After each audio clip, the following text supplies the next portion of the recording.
Radio Mallorca. 90 años. Cadena SER. Transmite la estación EAJ13 Radio Mallorca. Señores oyentes, muy buenos días a todos.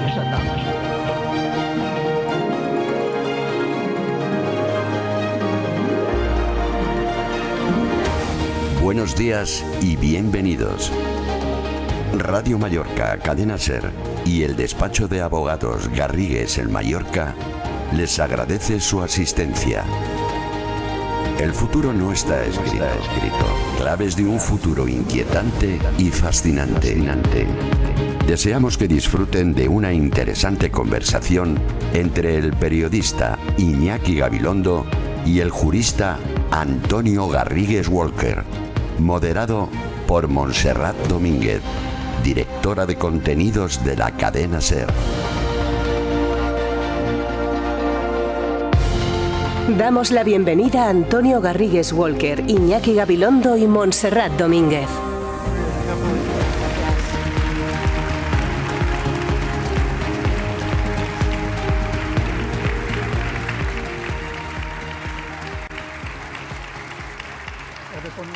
Muchísimas gracias a todos, a los organizadores, los que han hecho posible este maravilloso evento y sobre todo a todos ustedes por aparcar un lunes por la mañana su misión de salvar el mundo, cada uno desde su pequeño ámbito, desafiar a Juliet, las temperaturas, incluso la nieve para acompañarnos esta mañana, porque eso es señal inequívoca de que confían en el poder de la palabra, en el poder de la conversación y en el poder de la conversación compartida para entender lo que nos pasa y el lugar que ocupamos en el mundo. Antonio, Iñaki, qué placer estar con vosotros. Placer. 5 años. Que a lo mejor lo explicamos y a lo mejor aumentamos el nivel de confusión. Bien. Quiero decir que no. Bien. Bueno, eso espero. En un mundo de certezas, Antonio, en el que hay tanta gente que está convencida de tener el poder de la verdad y de la certeza, dudar un poco no está mal. Sí, mirad, hace 5 años, cuando reunisteis aquí por primera vez, llegaba la administración Trump. Eso fue un impacto y vosotros os preguntabais si era un fenómeno pasajero, si iba a perdurar. Todavía no había ocurrido o no había tenido lugar el referéndum independentista en Cataluña y toda la crisis institucional y social también que trajo consigo. No existía Vox, tampoco. No sabíamos lo que era una pandemia, más allá de algunos brotes pequeños y luego, sin embargo, hemos vivido miscuida en ellos. No contábamos con tener una guerra en territorio europeo, de la que acaba de cumplirse en estos días precisamente un año, sin visos, además de que tenga un final temprano. Y estamos en una crisis económica importante. También han pasado cosas buenas en este tiempo. A ver, unas cuantas. Fuimos capaces de manera colectiva de crear una vacuna, los científicos, de crear una vacuna contra la pandemia en un tiempo récord. Se han producido avances tecnológicos que tienen su lado oscuro, pero también tienen lados muy brillantes y muy prometedores. Hay avances científicos en la lucha contra el cáncer, por ejemplo, impensables hace 5 años cuando reunisteis aquí. ¿Qué nos esperan los próximos 5 años, Antonio? Pues sabe Iñaki eso. Hemos quedado en que él contesta lo difícil. Vamos a ver, primero, debatir con Iñaki me encanta porque es una persona que vive todo este tipo de temas de una manera directa, que se forma y que estudia las cosas antes de hablar. Y habla bien y habla mucho y explica los temas bien, ¿no? Y me encanta debatir con él porque, en efecto, en España sigue habiendo, en alguna forma, una falta de diálogo. Es decir, tenemos que seguir dialogando y hay que dialogar más. Y está claro que muchas veces no vamos a encontrar la solución perfecta, ¿no? Pero tenemos que seguir hablando, tenemos que seguir afrontando el tema. Y los temas de ahora, pues en efecto, pues hay temas como tú has dicho muy bien, positivos y luego temas negativos, ¿no? Pero también hay temas positivos y uno de ellos, desde luego, es la tecnología, que va a cambiar definitivamente nuestro modo de relacionarnos y modo de ser, ¿no? Pero, insisto, Iñaki sabe cómo no está escrito el futuro y lo pasa va a la bola. Bueno, buenos días. Es un placer estar con Antonio, siempre que estamos juntos somos muy felices. No, la propia relación de cosas que ha mencionado Montserrat, que hace 5 años no estaban en el cuadro y han aparecido, son la razón por la que yo digo que el futuro no está escrito. Porque tenemos la mala costumbre de coger el presente, pararlo, observarlo, proyectarlo 10 años después y tomar la determinación de lo que va a ser el futuro. Pero en medio empiezan a pasar cosas que no estaban previstas y alteran completamente el cuadro. Si hace 5 años no pasaba todo eso, ¿qué nos espera dentro de 5 años que no está ahora en el cuadro? ¿Cómo podemos entonces caer en fatalismos como caemos o en optimismos absurdos cuando tenemos entre manos elementos estables que podemos analizar y otros muchos no estables que no podemos ni siquiera considerar? Lo que, por tanto, deberíamos, en mi juicio, hacer es observar los elementos estables y ver qué actitud tenemos que adoptar ante ellos. Y lo que ha dicho ahora Antonio es para mí la clave de todo. La sociedad se ha hecho mucho más compleja que antes. Los problemas son mucho más difíciles de resolver que antes. Y las fuerzas políticas se acercan a ellos con sus viejos catecismos no renovados y con sus viejas convicciones de más o menos capacidad integral que no tienen. Entonces yo quisiera saber cuándo van las fuerzas políticas del mundo entero, de España, a dar por cerrado el tiempo en el que creían tener la respuesta holística a los problemas, para aceptar que ya nadie tiene respuesta holística a los problemas, y en segundo lugar, para entender que o afrontan los problemas con la colaboración de los demás o sencillamente deciden no afrontar los problemas. Y esto es sencillamente mi diagnóstico. En los últimos años, como los problemas son endiabladamente complicados, como no puede ninguno darles solución, como saben que tienen que buscar la solución con los demás y como saben que no van a buscar las soluciones con los demás, porque están los diálogos rotos, los echan al desván. Y aquí el momento en el que tenemos grandes problemas de fondo en el desván porque nadie va a poder abordarlos. Entonces, hemos decidido, yo creo que esa es la conclusión. Pedimos demasiado y al mismo tiempo pedimos demasiado poco. El evangelio socialdemócrata tiene que ser revisado. No digamos nada del evangelio liberal o superliberal, cuando ahora mismo, en muy poco tiempo, se ha llenado de dinero público el espacio exterior. Las doctrinas tradicionales, ¿dónde están? Están todos tratando de corregir esto. Y solo acabo con esto. Mi experiencia en los viajes que he hecho por el mundo ha sido que todo va hacia lo interdisciplinario. Usted se va a la Universidad de Columbia a hablar, nos está haciendo el mapa del cerebro y junto con los neurólogos, etcétera, tiene filósofos, arquitectos, científicos. Nada se puede abordar si no es de una manera integrada. En el despacho seguro de ustedes hay problemas que obligan a reclamar la mirada cruzada de penalistas, No digo que la política tenga que disolver su ideario partido, pero tiene que entender una mirada nueva de abordar los problemas, los que hay y los que habrá dentro de 5 años que ahora ni considera. Pues sobre todo, y tiene que ver claramente con lo que has dicho, en España cometemos el error de separar humanidades y ciencias. Y entonces hay universidades, dice usted, yo soy una universidad humanística, o soy una universidad científica. Si es que no podemos separar las cosas. Claro. Es que en estos momentos hay que saber de humanidades y hay que saber de ciencia.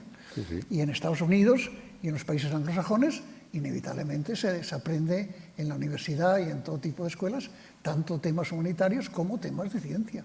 Claro. Y es que separar una cosa de otra, a mí me parece un error. Fíjate, Antonio, pero en España las universidades son así. ¿Por qué un hombre de ciencias que no sepa quién es Lope de Vega es un analfabeto? Y un hombre humanista que no tenga ni santa idea de nada de matemáticas se entienda como una cosa completamente natural. ¿Tú crees, Iñaki, que eso tiene que ver con un tema que a mí me preocupa, que es el tema del liderazgo? Es decir, no tenemos líderes ahora, o no queremos líderes, o no necesitamos líderes, pero no hay líderes culturales, ni líderes políticos, ni líderes sociales importantes, no los hay. No digo solamente en España, me refiero en general al mundo, ¿no?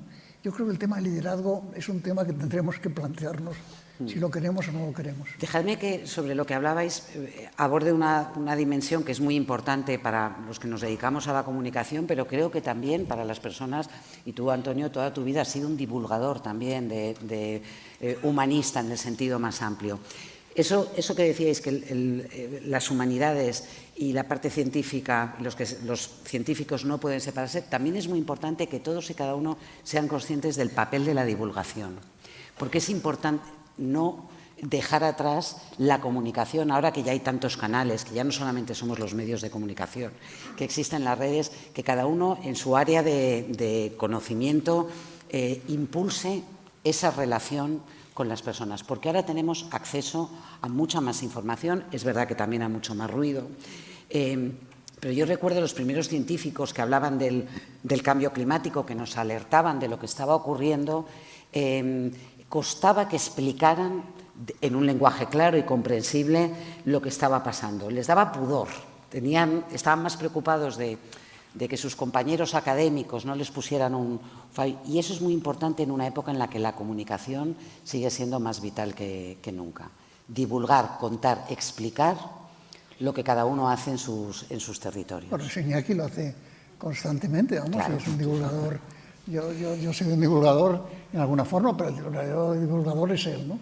Pero en efecto hace falta comunicar y hace falta que la gente entienda que hay que saber más, hay que entender más, tenemos de verdad que darnos cuenta de que todos podemos hacer más y todos debemos hacer más.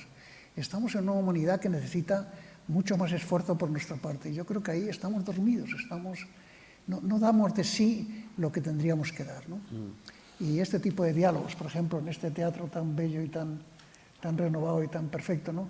Este tipo de diálogos son importantes para la sociedad. Y tenemos que hablar, y seguro que habrá preguntas del público, y tenemos que dialogar mucho más, es decir, y luego, por otra parte, el tema de la verdad, el tema de saber la verdad, yo creo que es pedirnos mucho. Yo creo que cuando se pide en los pleitos anglosajones, diga usted la verdad, no, toda la verdad y nada más que la verdad. Es imposible. ¿Cómo me pide usted un imposible? ¿Cómo voy a decir yo toda la verdad, nada más que la verdad? No puede ser. Yo creo que avanzaríamos bastante a partir de un reconocimiento público de nuestra limitación. No sé quién dijo que desde que llegó Internet con todas las enormes posibilidades que nos brinda, es cuando el ser humano ha descubierto mejor la magnitud de su ignorancia. O sea, ahora es cuando nos hemos dado más cuenta de la inmensidad del mundo que desconocemos, ¿no? Pero no lo hemos acompañado con una especie de proclamación pública de limitación de capacidad.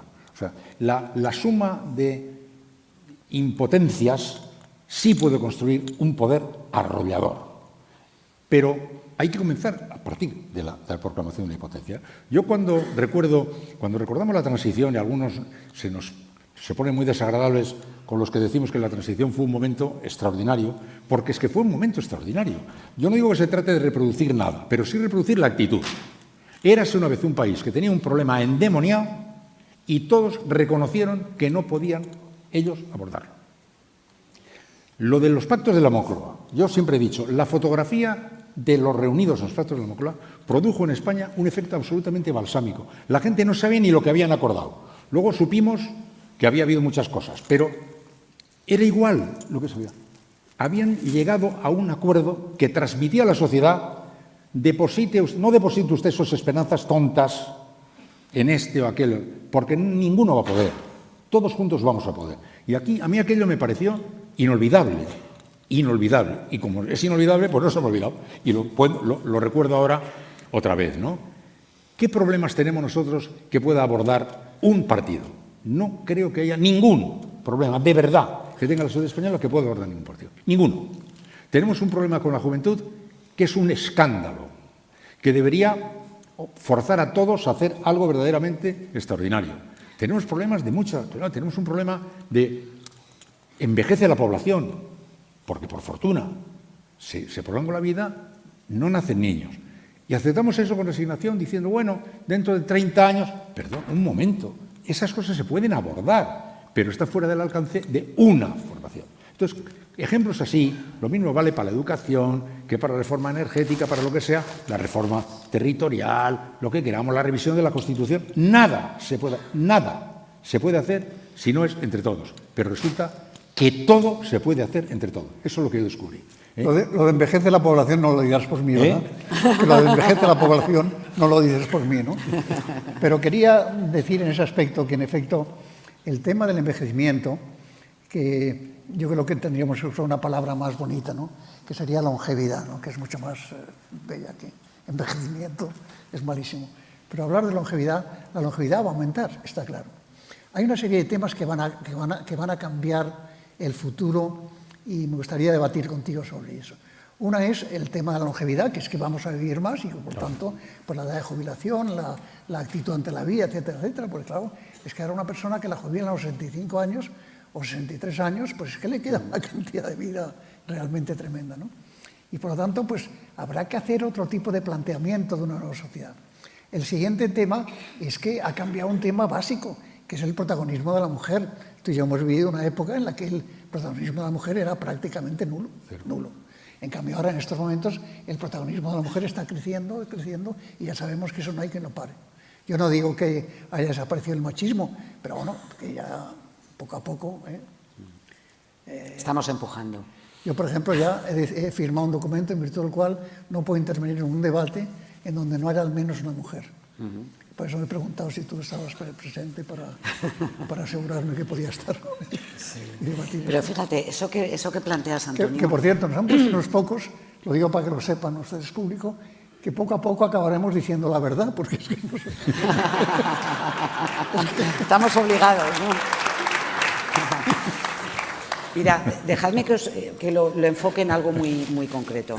Es verdad que la población no solamente va envejeciendo, sino que hay un reto demográfico brutal en sociedades como la europea. Hoy nos hemos despertado, ayer conocimos la noticia, hay 60 migrantes que han muerto en un barco llegando a Calabria. Hay científicos sociales que nos están alertando ya de que, de la misma forma que ahora estamos expulsando a estos migrantes fuera de nuestro territorio, en muy poco tiempo, en apenas unos años, vamos a acabar rifándonos a estas personas para que trabajen, porque vamos a tener un auténtico problema para sostener estas sociedades, yo no voy a decir envejecidas, más longevas, eso sí. clases pasivas, que tal, porque vas a necesitar una mano de obra, vas a necesitar no solamente trabajadores no cualificados, pero también ingenieros, también toda una potencia que nosotros, con el diseño actual que tenemos de población, no vamos a ser capaces de completar. Esos son cambios, la línea de lo que tú decías, Iñaki, que no somos capaces de ver en el corto plazo. No, pero además... Pero no solamente los políticos, también la sociedad, que es quien tiene que empujar, susurrar y empujar a los políticos para que... El problema de la sociedad, lo has mirado, has cogido el hilo y lo has mirado desde el lado de la longevidad, pero es que en paralelo no nacen niños. El resultado final no será solo el derivado de cómo abordemos lo de la longevidad, sino cómo abordemos el ciclo entero, incluyendo este tramo primero. Y ese tramo primero es algo que puede actuarse sobre eso. O sea, no podemos estar qué va a pasar, no va a pasar nada más que lo que hagamos. ¿Qué vamos a hacer? Esa es la pregunta. Entonces, la aceptación resignada de que tenemos un ciclo social que nos lleva a una sociedad envejecida longeva y una sociedad sin niños, lo miramos como un fenómeno meteorológico y ahora lo analizamos. No es un fenómeno meteorológico, es una realidad social que tenemos la posibilidad de abordar, que tenemos la obligación de intentar abordar y que no se puede abordar si no es con una mirada mucho más grande. Claro está, no solo política, social, etcétera. Y entonces tenemos también ahora el inconveniente de que le hemos dado a la política prácticamente el escenario completo de la vida pública. Y a mí eso me parece que no refleja la realidad. Un país no es solo la realidad política, aunque sea tan importante. Y parece que la sociedad también vive como si, bueno, la política decide todo. La política determina todo. La política no decide todo y determina todo. Con la misma política unos ganan y otros pierden. Con la misma política, en una misma calle una tienda vende y la de al lado no. O sea, no podemos decidir de pronto que estamos aquí sentados esperando que de la política nos caiga el maná que nos bendiga o nos maldiga. Porque eso no es verdad. Porque no solo es que le hace daño a la sociedad civil, Pero es que hay una sociedad civil, que, vas a decir a ti, Antonio, que está activa pero de una manera plena. Sin embargo, estamos mirándole permanentemente a la política. Claro que hay que hacer una especie de mirada nueva de todos, a mi juicio, de la política y de la sociedad. No podemos decir que el mundo está cambiando y todo tiene que cambiar y de repente decidimos que todo tiene que cambiar, menos lo que está, que hemos decidido que eso no tiene que cambiar. Que eso, como vaya andando, ¿no? Eso no es así, eso también tiene que cambiar. No, y la política y la democracia tiene que cambiar. Eso ya ha cambiado. El protagonismo de la mujer es un hecho. Hombre, por supuesto que es un hecho. Y eso ha cambiado la sociedad definitivamente y la ha enriquecido. Es el mejor ejemplo que se puede poner. Es el mejor ejemplo que se puede poner. Con no pocas resistencias también, ¿eh? No nos engañemos. Pues que nadie abandona el poder fácilmente. Exactamente. Muy claro. Eso está absolutamente claro. Pero el tema del protagonismo de la mujer tiene que ver con lo que tú has dicho, ¿no?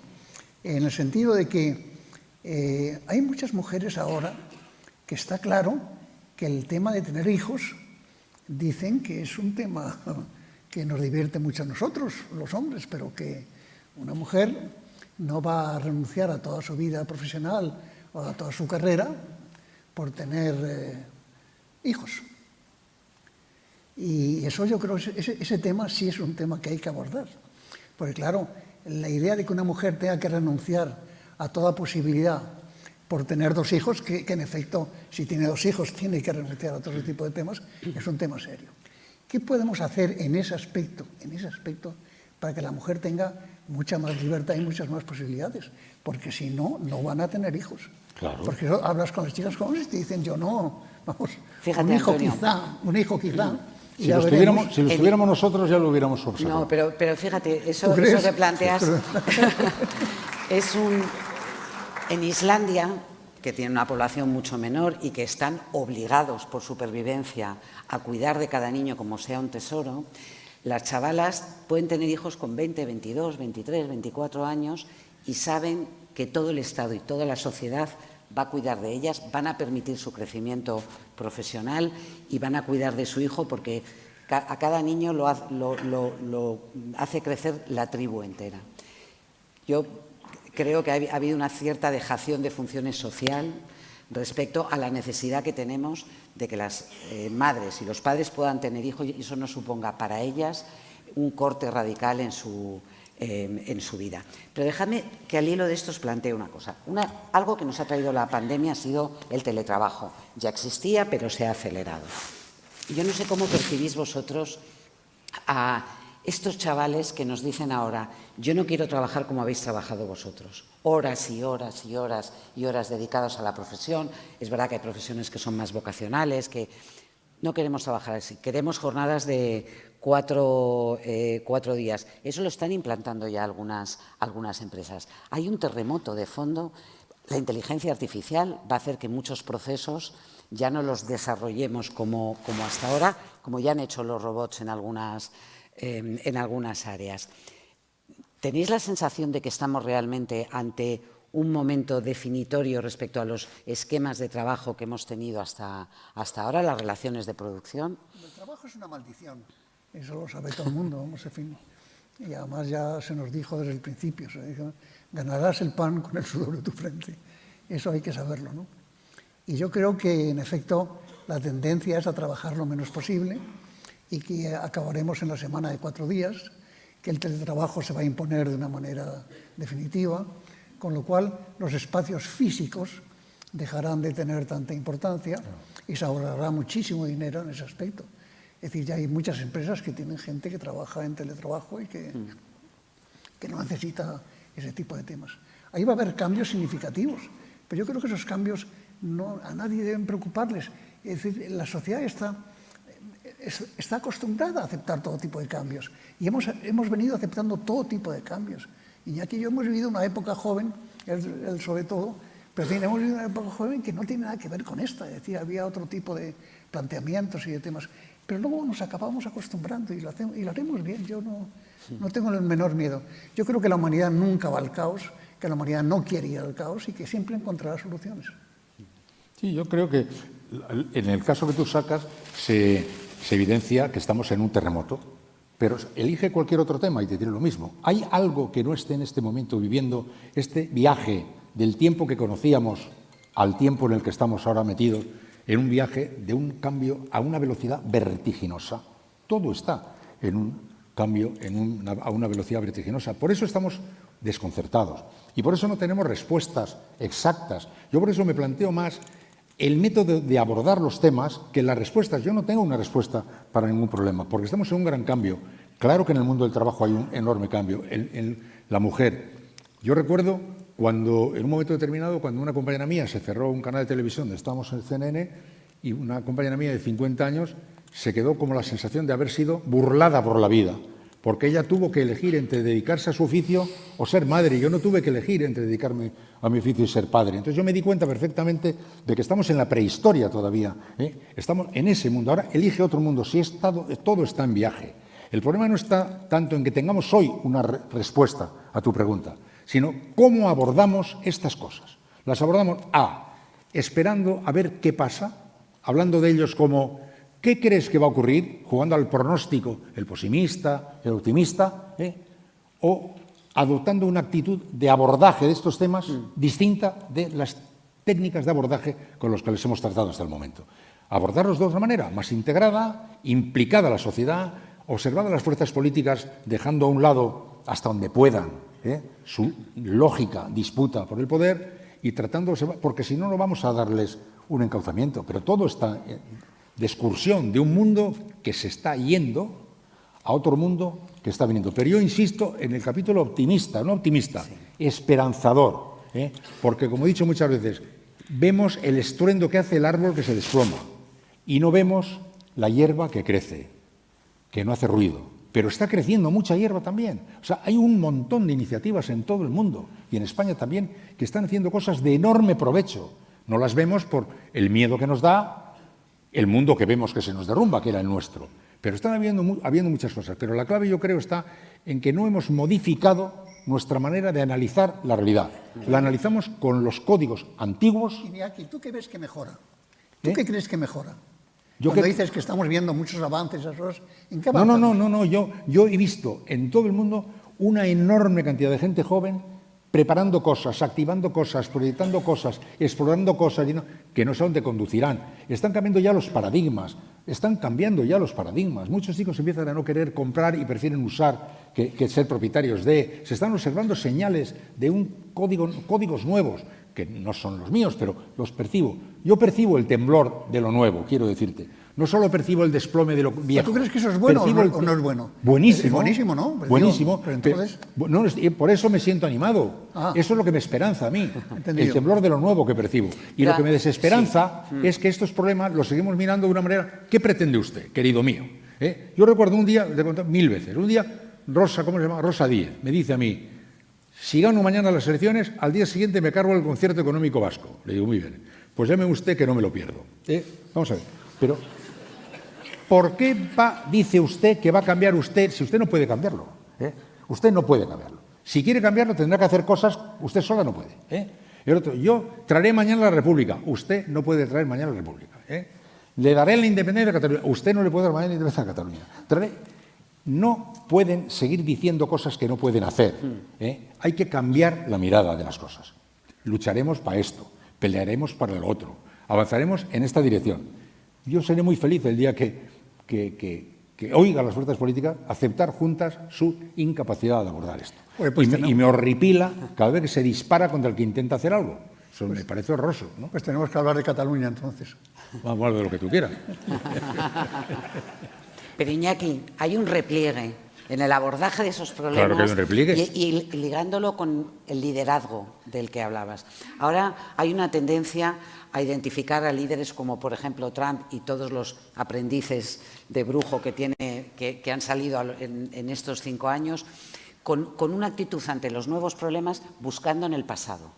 Antes éramos felices, antes teníamos claras las cosas, antes sabíamos cuál era el papel de la mujer y cuál era el papel del hombre, antes sabíamos quién mandaba, antes sabía cuál era la cadena de mando. Y hay muchas cosas que han cambiado y, sin embargo, hay muchos políticos y muchas organizaciones que tiran de una nostalgia de un tiempo en el que nosotros tendemos a pensar que todo estaba bien y que estaba organizado. Hay algo perverso, ¿no?, en ese vender y nosotros comprar, entendiendo que es una seguridad que no conseguimos en el día a día, esa especie de orden del pasado que es muy difícil que vaya a volver. Pues tú dices eso, Iñaki ha dicho lo contrario, que las cosas están cambiando, que Pero todo está te lo cambiando. digo a ti también, te pregunto a ti, Antonio. Pues digo, ¿por qué me lo preguntas? ¿Porque no coincides Te con pregunto, no, Iñaki en el sentido...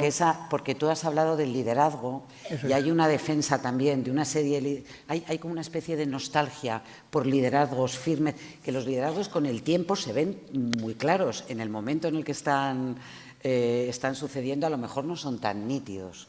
Tú, sin embargo, sí que tienes esa sensación de que hace falta un poco de un liderazgo en el que la gente se pueda sentir identificada. Sí, pero los liderazgos pueden ser, como es lógico, de todo tipo. Pueden ser liderazgos duros, blandos, liderazgos donde se pone la autoridad moral. Yo creo que todos tenemos que aportar nuestros conocimientos y nuestros temas en forma de comunicación, como tú decías antes. Y que yo creo que ahí es donde no podemos fallar. Es que nos da miedo todavía hablar de cosas que tenemos que hablar. Vamos a ver, yo personalmente pienso que la sociedad sabe perfectamente ir adaptándose a los cambios y que lo hemos hecho a lo largo de toda la vida y que lo vamos a seguir haciendo y que por lo tanto pues el protagonismo de la mujer momentáneo, pues estupendo, muy bueno, pues perfecto. Antes no había protagonismo de la mujer, ahora lo hay. Bueno, pues nada, pues ya está asumido. Y todos los cambios que vengan los iremos aceptando. Que no pasa nada, que aceptaremos todos los cambios. Que la sociedad civil es muy lista, es muy lista y muy puñetera con los rígidos y con los dogmáticos. ¿No? Como Darwin, se adapta, es fuerte porque sobrevive, se adapta a los cambios. Lo de Darwin ya me parece mucho. Déjame que te diga una cosa respecto a los líderes. Es que ahora es todo más difícil. Por ejemplo, la Europa 6 es más fácil de gestionar que la Europa 26, para empezar. La toma de decisiones es más difícil. Es más difícil. Y hay un libro de Anna Applebaum muy famoso que se llama La nostalgia del autoritarismo. Precisamente es una extraordinaria periodista, premio Pulitzer, que escribió un libro que se llama Crisis de la democracia, nostalgia del autoritarismo. Claro que hay una nostalgia del autoritarismo, cada vez que hay confusión, claro, nostalgia del autoritarismo. Es muy fácil para los que tienen una respuesta modelo Trump, los que manejan soluciones olvidando el pequeño detalle de que hemos descubierto la libertad. Y que como hemos descubierto la libertad, vamos a buscar soluciones, pero desde la base de la libertad. Eso es mucho más complicado. Desde la base del trumpismo, eso sí, chupado, arreglado. Desde la base de la dictadura, arreglado. El problema es que es más complicada la gestión de los liderazgos en sociedades que no permiten que se juegue con su descubrimiento maravilloso, que es el de la libertad. Y eso hace más complicado todas las cosas. Por tanto, claro que hay una nostalgia del autoritarismo. ¿Os acordáis lo que hacía Jesús Gil? Lo de Jesús Gil era fantástico. Cogía al hombre y decía, la democracia dice, vamos a poner una escuela en este barrio y empieza. Que si tienen tal, una puja entre los distintos autores, pasa a la Junta de Andalucía, se hace la no sé qué tal, las pruebas de garantía, de control, de calidad y tal.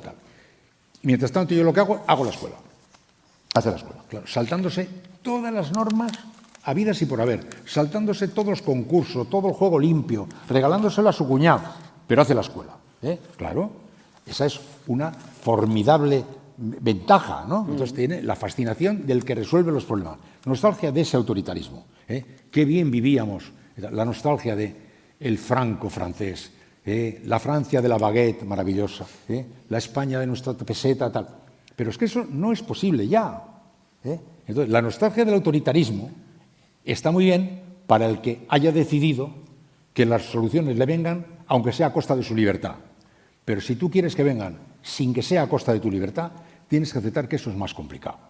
Eso es más complicado. Un día, a mí me dijo eso un día Felipe González, decíais vosotros que ahora nosotros éramos más líderes. Es que cuando éramos 6, es que ahora las políticas de la Unión Europea, teniendo que se tomar por unanimidad entre 26, ¿qué líder ni qué líder? Ni el Padre Eterno que venga lo va a resolver muy bien. Es difícil, es muy complicado. La gestión, hay que ser generoso con la dificultad que tienen los liderazgos hoy. Es extremadamente difícil el liderazgo de las sociedades, democráticas. Iñaki, que en efecto el llegar a un acuerdo, Europa siempre ha tenido el mismo problema, es que nunca ha tenido una voz única. Frente a los problemas que hay en el mundo, nunca ha habido una voz que diga, yo represento a Europa.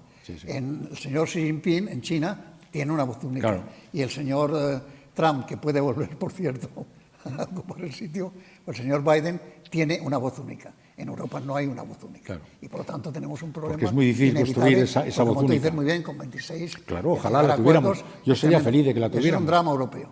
El drama europeo es que no podemos luchar ni tener una voz única frente a países como China y como Estados Unidos, que tienen una voz única y que por lo tanto pueden operar y andar. Ahora, ¿eso cómo se arregla? Es que es muy difícil de arreglar, como te dices. Es que poner a 26 de acuerdo en cualquier tema, en es cualquiera muy difícil, de los por eso temas, liderar. Y pero si no, sería necesario. No digo los más, una voz única, claro. Los más evidentes, que es Pero, en todo. disculpadme un momento, la respuesta de la Unión Europea en la crisis de la pandemia ha dado mucho que pensar y que reflexionar sobre, dentro de esa variedad y de esa multiplicidad de voces, comparado con China, no nos ha ido tan mal. Ha habido un esfuerzo colectivo tremendo. La respuesta a la crisis económica provocada por la guerra y por otros factores está siendo, quiero decir, que frente a la sensación de que en China lo pueden organizar, lo pueden hacer peor, con el COVID no les ha ido muy bien. Es decir, luego hay ejemplos en los que no todas las pautas aparentemente más sencillas, más jerárquicas, responden mejor a situaciones tan complejas como, por ejemplo, una pandemia que afecta a todos los momentos. ¿Tenéis la sensación de que Europa sigue adoleciendo? Porque hace 5 años, lo comentabais aquí en este mismo escenario, sí que había una sensación de debilidad. Y yo os pregunto si percibís que en estos años la respuesta al COVID y la respuesta ahora a la crisis económica y a la crisis que ha provocado Putin con la guerra en Ucrania, nos da esperanzas de que, a pesar de la complejidad, Europa avanza. No, para mí el tema de Ucrania, en definitiva, es un tema que tiene su parte positiva y su parte horrorosa, ¿no? A mí la idea de que el señor Putin crea que puede invadir un país y que no pasa nada, me parece intolerable. Realmente es intolerable. Es decir, mire usted, yo invado un país y aquí no pasa nada, ¿no? Pues, como es lógico, lo que ha generado es una respuesta europea, en mi opinión, aceptable. Yo creo que ha podido ser más fuerte, ha debido ser más fuerte y puede seguir siendo más fuerte, ¿no? Pero realmente ha habido una respuesta, a pesar de las dificultades de tantas voces unidas, tremendas, ¿no? El que haya todavía voces políticas que no defiendan eso, bueno, pues es inevitable con tantas 26. Pero yo creo que en ese aspecto lo que tenemos que aceptar es que en Europa, lo ha dicho Iñaki, es todo más difícil, es que son 26 para ponerse de acuerdo. Es que en China el señor Xi Jinping dice lo que hay que hacer y el otro Biden también más o menos dice lo que hay que hacer.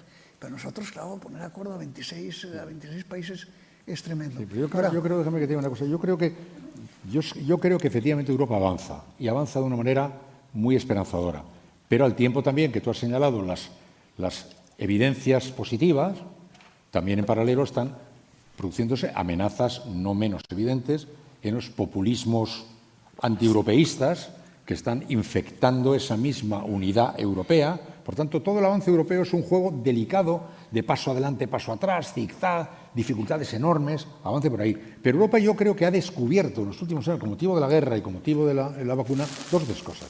Europa había externalizado todo. Externalizamos la defensa para los americanos, externalizamos la energía para los rusos, externalizamos la producción de metal para el tercer mundo, y para India y para los chips y tal. Y de repente ha descubierto que tiene que afrontar sus responsabilidades en defensa, tiene que afrontar sus responsabilidades en gas. No podemos andar sin mascarillas porque las tienen que hacer en Singapur. No podemos. Y de repente Europa ha aprendido de estas dos cosas varias cosas, ¿no? Una, que su viaje hacia adelante va a ser a trompicones, pero quiere ir hacia adelante. La amenaza es el populismo y la aceptación por parte de la sociedad de estas evidencias. Querida sociedad, será estupendo vivir así, vivir a la sombra de la defensa que nos brinda aquel al que hemos externalizado la defensa, hemos externalizado la energía, hemos externalizado muchos bienes de consumo, las empresas se han deslocalizado alegremente y no tenemos de nada, y eso es muy peligroso. Y eso nos va a obligar seguramente a tener una mirada diferente respecto a la defensa, respecto a la cosa y tal. Y ahí es donde está. Pero es un viaje que, paso adelante, paso atrás, yo creo que va bien. Para mí la amenaza es el populismo que está asomándonos por todos los lados, y que nace con una vocación antieuropea, cuando el único porvenir que tenemos es Europa.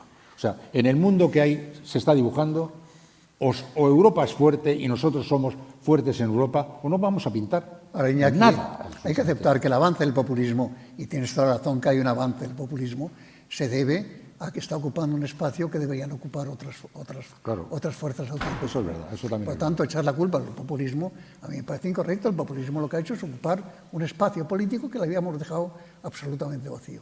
Y ahí es donde no podemos transigir, porque el avance del populismo es un avance contra la democracia, eso está absolutamente claro. Y por lo tanto, en cuanto empecemos a minar la democracia, las cosas se complican de una manera tremenda, ¿no?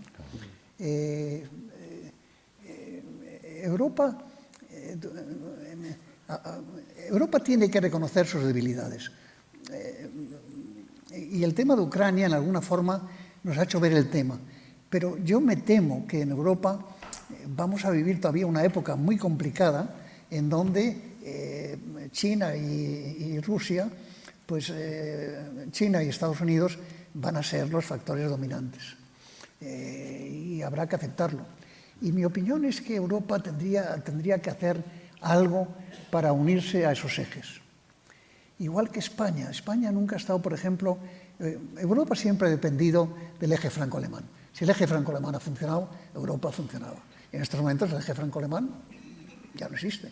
Entre otras cosas porque nuestra amiga, ¿cómo se llamaba? Angela Merkel. Angela Merkel, que era una política realmente maravillosa, ha desaparecido de escena y los nuevos líderes realmente el eje franco-alemán se han olvidado y el eje franco-alemán era un eje muy importante, ¿no? Y yo creo que España debería en estos momentos aportar algún tipo de liderazgo, es decir, debería hablar con Francia, debería hablar con Alemania y hablar con Italia y ver cómo podríamos participar más en Europa, ¿no? España siempre ha tenido un papel secundón en Europa y yo creo que ha llegado el momento en que tendríamos que tener muchísima más audacia. Y decir, ahora podemos hacer más cosas, debemos hacer más cosas, vamos a hablar con Alemania, vamos a hablar con Francia, vamos a hablar con Italia, vamos a crear un Francosur, no sé, pero tenemos que tener más audacia. Y sin embargo, en el debate energético, que ha sido sobre todo el miedo a que pasáramos un invierno terrorífico, ahí España ha dado señales, ¿no?, de estar atenta junto con Portugal y de intentar modificar, ¿no?, las reglas del juego, también con muchas resistencias y con problemas de concepto, ¿no?, del mercado. Dejadme que os pregunte, porque estamos en un año electoral, elecciones en dos vueltas prácticamente aquí en España. Hoy precisamente no está vinculado a las elecciones, pero todo tiene una lectura también electoral. Vox registra una moción de censura en el Congreso, si es que no lo ha hecho ya, en el que presenta como candidato a Ramón Tamames, y tengo muchísima curiosidad porque me habléis de esta situación que se crea. Es algo inédito, nunca alguien externo a un partido había protagonizado una moción de censura. Sé que conocéis. ¿Hablar en serio ese tema, dices? De Tamames. No digo hablar en serio del tema ese. Es que realmente hay temas que... ¿Cómo no tomarlo en serio? Hay temas que a mí no sé.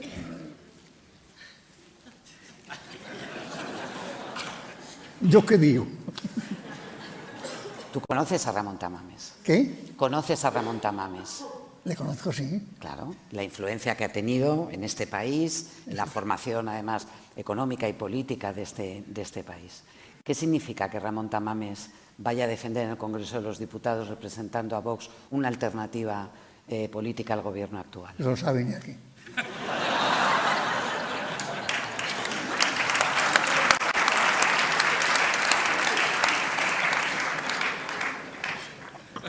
Paso palabra, puedo decir. Mira, yo no sé, a mí me parece que es una frivolidad, sinceramente lo digo. ¿Qué es? O sea, que me parece que es una frivolidad. O sea, yo no tengo nada contra Ramón Tamames, absoluto. Pero que una fuerza política presente a una persona que está en otro sitio, si se sabe en qué sitio está Ramón Tamames, pues me parece que no es tomarse muy en serio la magnitud de los problemas que tenemos. O sea, si Vox cree que España tiene problemas, y tiene todo el derecho a creer que los tiene, y serios y gordos, me parece bien que utilice una herramienta que la Constitución le brinda, pero que es una manera un tanto circense de afrontar un asunto que se dice serio, que se plantea por qué es seria la situación y que luego se trata de una manera que a mi juicio no es seria, con todos mis respetos para Montalbán. Le meten un lío a todos porque van a tener todos que, primero, respetar la fórmula, porque es una fórmula constitucional y, por tanto, tiene que ser respetada la fórmula constitucional. Merece respeto, por tanto, el acto, aunque sea así. Es una situación delicada porque no se trata de ofender a nadie, se trata de... Es un lío, es perder el tiempo. Eso es, a mi juicio, básicamente perder el tiempo. Perder el tiempo. No, yo creo que no tenemos tiempo para perder. No tenemos tiempo. Tenemos problemas muy gordos. Y precisamente el que dice que tenemos problemas muy gordos y que porque tenemos problemas muy gordos plantea una moción de censura, resulta que crea algo que a mi juicio es perder el tiempo. Eso es sencillamente lo que... Podría decirlo de otras formas también, pero yo no creo que cargar más las cintas de nada. Yo no lo entiendo, sinceramente. O no lo quiero entender, mejor no lo quiero entender. Yo estoy de acuerdo con él, ¿eh? Yo no lo he dicho, pero estoy absolutamente de acuerdo. Antonio, nos estás haciendo un poco de trampa, ¿eh? Le estás pasando aquí... Sí, me pasa la bola aquí. Es que necesito que alguien utilice la palabra matices. Utilice, perdona. La palabra matices. Matices. Sí, porque tengo un chiste muy bueno sobre estos temas. ¿Cuáles ves? ¿Qué matices ves en la intervención? En la intervención. Hablando de matices. Se trata de dos parejas que se encuentran a la entrada de un hotel y se dan cuenta el uno y el otro que van con la mujer ajena. Se miran, se sorprenden y uno de ellos, posiblemente un abogado, toma la palabra y dice: esto es un horror absoluto. Tú estás con mi mujer, yo estoy con tu mujer. Esto no puede ser, es que no puede ser. De modo que vamos a comportarnos civilizadamente. Yo te devuelvo a tu mujer, tú me devuelves a la mía. Y dice uno: pero hay un matiz, que es que nosotros estábamos entrando y vosotros salíais.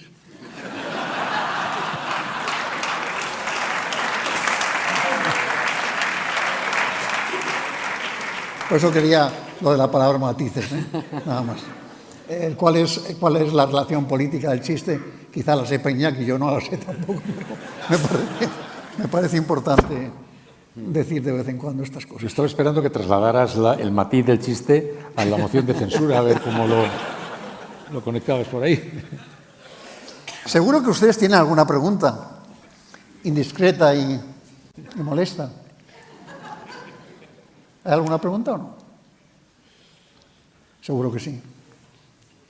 Es que es obligatorio. Hay un caballero ahí, no sé si tenemos micrófono, pero si se levanta y lo dice a viva voz, quizá podamos hacerlo, sí.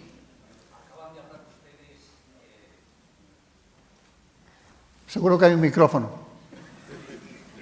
Es que no tengo claro que tuviéramos previsto pregunta-respuesta. Perdón, encantados, pero no creo que tuviéramos. Pues lo siento en el alma, ¿eh?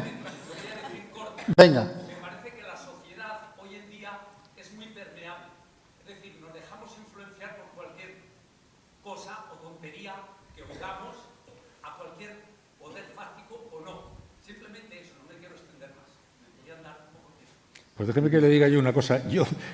Me gustaría a mí tener tan claro como usted lo que dice, porque yo creo que tiene usted toda la razón y al mismo tiempo pasa lo contrario también. O sea que creo que esta es la sociedad más escéptica que yo he conocido y la más crédula que yo he conocido, a la vez, ¿eh? O sea, es la sociedad que no se cree nada y va de largo. ¡Oh, a mí me la vas a dar! ¡Oh! Que va de largo y un segundo después se traga la primera idiotez que pasa circulando por el éter, ¿eh? Es un lío para la comunicación, porque uno no sabe si está dirigiendo a gente escéptica o a gente que se lo cree todo. Porque es de una credulidad inexplicable para cosas que son chiquilladas, ¿eh? Y a los 2 segundos viene con una largura superlativa. Yo no lo sé. Yo solo quería, no sé si... Yo creo que nos tendríamos que preparar para un tiempo en el que tenemos que aceptar que vamos a vivir en una especie de institucionalización de lo inestable. O sea, en Ucrania, por ejemplo, mi pronóstico es que eso puede, no digo que quiera que pase, que se puede enquistar como Oriente, como Palestina Israel, como Corea del Norte o Corea del Sur, que se nos puede enquistar eso ahí, quedándose ahí, institucionalizando esa inestabilidad. Me temo. Creo que en nuestro país, donde tenemos también añoranzas de fórmulas, vamos a vivir también políticamente en estos juegos de dificilísima gestión, Entonces, no sé muy bien si estamos preparados o también tenemos nuestras nostalgias de soluciones rápidas para Ucrania. No hay una solución rápida para Ucrania. Para los problemas que tenemos aquí en España, no tenemos soluciones rápidas para los problemas que tenemos. No tenemos soluciones rápidas. Y vamos a vivir seguramente en institucionalizada, en cierto sentido, en esta inestabilidad, con mayorías imposibles, mayorías construidas a base de petachos no fáciles de coser. Vivir esa complejidad, va a ser la asignatura para la sociedad. A nosotros ya nos pilla mayores, un poco de retirada, o muy de retirada, pero a mí sí me resulta perturbador ese barullo, pero en ese barullo va a tener que vivir, creo yo, la sociedad española. Va a tener que acostumbrarse a no considerar eso una patología, una locura, ni buscar las soluciones de algunos que se creen que sobra medio país, que medio país no vale, no, mire usted, aquí vale todo el mundo, y todo el mundo está aquí representando a alguien que ha votado libremente con el amparo de la democracia y de la Constitución. Dejémonos ya de perder el tiempo en majaderías de si es constitucional, si no es constitucional, si es mío, si es tuyo. Tenemos que acostumbrarnos a vivir la complejidad. Y yo creo que esa es la dificultad fundamental que hay, vivir la complejidad. Y Europa igual. Europa que va a verse con un lío con el de Ucrania y Rusia y tal. Sí, pero al mismo tiempo, Iñaki, es muy difícil ahora. Nosotros no podemos aceptar que Rusia invada Ucrania. Hombre, no, claro que no. Eso no podemos invitar bajo ningún concepto. De ninguna manera. Y como Europa tolere ese tipo de invasión, manera.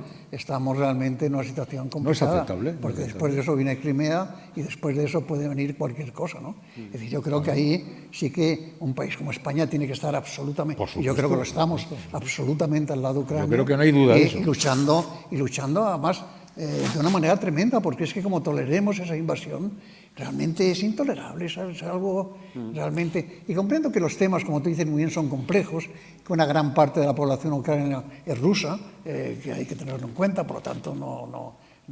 Es decir, el tema de Ucrania es un tema difícil, pero Europa no puede tolerar que un país como Rusia invada Ucrania, porque es que de ahí pasaríamos a... Solo que Europa y España tienen que prepararse, tenemos que prepararnos para ver cómo acompañamos eso en el medio y largo plazo. Sí. Porque hoy está claro, no se puede aceptar. Es inaceptable, hay que apoyar a Ucrania, por supuesto. El tema es que como eso se enquiste, va a irnos desafiando de una manera más profunda y estable. Y ahí vamos a ver cómo vivimos estos problemas de una manera más constante y estable, ¿no? Porque ya la geopolítica ha cambiado, ya tenemos una guerra de verdad, la de Ucrania y tal. Una guerra fría, prácticamente ya estamos viendo una guerra fría. Una guerra híbrida también, con todas las fake news jugando. Estamos viviendo un tiempo que se va a quedar así, me parece, se va a quedar así. Y tiene que prepararse la sociedad para decir, ustedes saben que tiene que... ¿Se va a quedar así? ¿Cuánto tiempo? No, yo creo que se va a quedar, o será peor, pero que no se va a resolver. No se va a resolver esto mañana, lo de Ucrania, no se va a resolver ni el mes que viene. Creo, ojalá, pero yo no lo veo. Tú no lo ves. Entonces, si eso se enquista, vamos a ver qué postura adoptamos todos ante algo que se enquista. Sí. Porque hasta el momento estamos hablando de un fenómeno agudo. Vamos a ver qué pasa cuando se convierte en un fenómeno crónico. Eso es lo que quiero yo saber. Si es que ojalá no, pero me temo que se va a convertir en un fenómeno. Y porque nos coloca ante el espejo de una opinión pública que cuando son regímenes autoritarios como el de Putin, ¿quién sabe lo que está pasando realmente? ¿Quién conoce la opinión pública rusa cuando tienes callados o encarcelados o expulsados o envenenados a los opositores? ¿Quién cuenta a la población lo que está pasando? ¿Quién cuenta a estos soldados que sacan de las cárceles y les envían a luchar con Wagner a territorio es que allí no hay opinión pública. Claro, no hay opinión pública. Pues por eso hay que poner en valor también, yo creo que las sociedades libres que construimos y que se construyen con cierto grado de, no sé si de credulidad, pero por lo menos de entender verdades, no sé si judiciales, pero menos verdades compartidas, o hechos, o una honestidad a la hora de contar lo que ocurre. El relato común. Nos queda muy poquito tiempo. Yo quería haceros una pregunta a los dos, porque por motivos biológicos a mí me interesa mucho saberlo. ¿Cómo se ve la vida desde la 8ª planta? que es una expresión que utiliza Iñaki ahora desde la octava planta. Sí, estamos haciendo Gregorio Marañón y yo un libro de eso.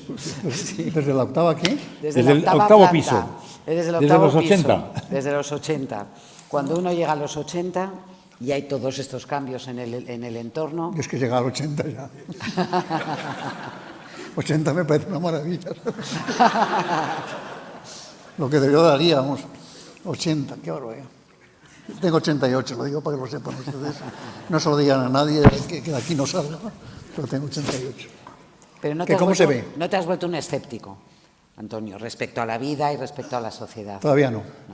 Todavía no, pero está claro que cuando uno ha vivido, cuando tengas 88 años, un problema que nace es el tema de la muerte. La muerte ya tienes que aceptarla como una compañera inevitable. Tú dices, hombre, no, todo el mundo te dice, no, pero tú puedes vivir perfectamente. Y digo, ¿cuánto? Y dice, pues hombre, 2 o 3 años. Esos los que me quieren dar ánimos. Que hay otros todavía peores. Pero, ¿qué digo? ¿Que cómo se ve eso? Pues no sé, como diciendo, yo he vivido. Dentro de nada, 90. Hay que ver lo que decíamos antes, un señor que tenía 90 años. Y es que ya realmente, pues, no sé, ya he vivido. Y el tema de la muerte, pues algún día habrá que darle importancia, ¿no? Es decir, habrá que pensar, bueno, y esto de la muerte es una cabronada, pero ¿qué hacemos con la muerte? ¿Qué hacemos con la muerte, de verdad? Si alguno de ustedes tiene una solución, de verdad, y no le importaría decírmela, yo se lo agradecería de todo corazón. Iñaki. Bueno, estamos haciendo, Gregorio Marañón y yo nacimos en la misma semana del mismo mes del mismo año. Y entonces una editorial nos ha pedido que hagamos unas reflexiones sobre nuestra experiencia de la vida al llegar al octavo piso, ¿no? Y yo he comenzado diciendo lo que decía Ingmar Bergman. Decía, irte haciendo mayor es como subir a un monte empinado. Cada paso que das te cuesta más, pero ves cada vez más claro. ¿Y qué es lo que ves más claro? La niebla. ¿Ves? Como cuando vas en un monte que ves, miras abajo y resulta que está el pueblo entero envuelto en la niebla. Y descubres que la vida se vive un poco entre la niebla. Y yo lo que tengo es una enorme gratitud. O sea, mi sentimiento predominante es de gratitud. O sea, de gratitud en serio. ¿Pero gratitud a quién? A la vida. ¿A la vida? A la vida. Sí, sí. Me siento, quiero decir que me ha merecido la pena. Ha estado bien esto. Está yendo bien esto. Sí, pero digo, la niebla. Yo creo que vivimos en niebla. ¿Pues tú qué edad tienes? ¿Qué edad tienes tú? 80. Recién cumplidos, un chaval. Sí, un crío ya, pero bueno. Pero con relación a mis nietas soy mayor, ¿verdad? Y mis nietas ya han acabado la carrera, o sea que tampoco... Bueno, pues 80, suficiente como para ver, suficiente arriba y mirar abajo y decir, joder. O sea que vivimos todo el rato entre nieblas, no nos damos ni cuenta de que estamos viviendo en la niebla, que todo es menos rotundo, y lo único que es rotundo es vivir. Pues ya te explicaré cómo se ve a los 88 para que tengas una visión más completa del tema. Vivir con lucidez y sin perder la esperanza y la ilusión por esta sociedad civil que se construye entre todos y que se construye fundamentalmente hablando y también escuchándonos. Muchísimas gracias. Ya hemos terminado, ¿no? Antonio Garrigues Walker, sí, muchísimas gracias. Iñaki Gabilondo, gracias a todos. Muchas gracias. Muy bien.